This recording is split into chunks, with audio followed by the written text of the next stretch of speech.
the phone lines. We'll talk to Scott next in Ogden, Utah, listening on KUTR. Hi, Scott. Hi. Hey, thanks for taking my call, and thank you so much for all that you do for God's kingdom. I appreciate it.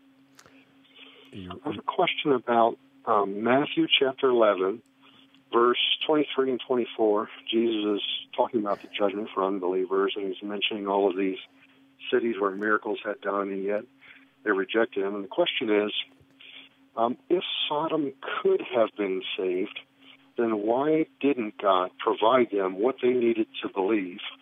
And I think the more general or generic application is, will God provide us with the evidence or the answers a person needs to convict them of the truth? Absolutely. I mean, that's what Jesus said to Nicodemus. Light came into darkness, men loved darkness rather than light because their deeds were evil. Now, you look at Nineveh, when they were in the midst of God's judgment, and then the wrath of God was going to fall on this wicked city, they repented in sackcloth and ashes, and God stayed his hand of judgment. So God gives us everything necessary so that we can repent. I mean, all of us have the light of creation. We have the knowledge of God written upon the canvas of our consciousness. If we respond to that, we receive more light. So no one will stand before God and say, I did not have enough light. Because God puts us in the exact positions, as Paul points out on Mars Hill, the exact positions such that we can reach out for him and find him, though he is not far from each one of us. Why is he not far from each one of us? Well, of course, again, he's written on the tablet of our consciousness. We're made in the image and likeness of God, and we all intuitively know that. But what's going on in Matthew is, remember, he's rebuking the cities in which most of his mighty works had been done, and yet they did not repent. And then using prophetic hyperbole, Jesus says, if the mighty works which were done in you had been done in Tyre and Sidon, examples of extreme wickedness, they would have repented long ago in sackcloth and ashes, but I say to you, it will be more tolerable for Sidon and Tyre in the day of judgment than for you.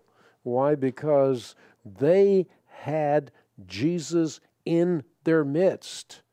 They had all the evidence that he had walked through the doorway of the Old Testament prophets. They had been given the law in the prophets. They had been called to be a light, a city on a hill, to pagan nations around them.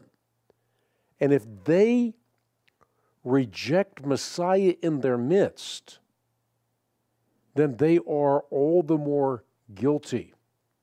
So again, Jesus is using prophetic hyperbole to underscore their guilt as a called out nation to be a light to the world.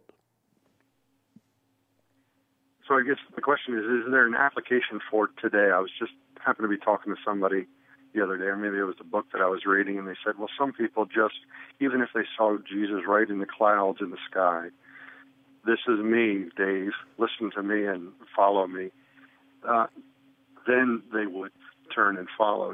Is that really an unreal expectation? Is that absolutely unreal expectation? And we know that. I mean, remember when the rich man died, and then the rich man wanted Father Abraham to send Lazarus back to warn his 5 brothers so that they would not come to a place of torment.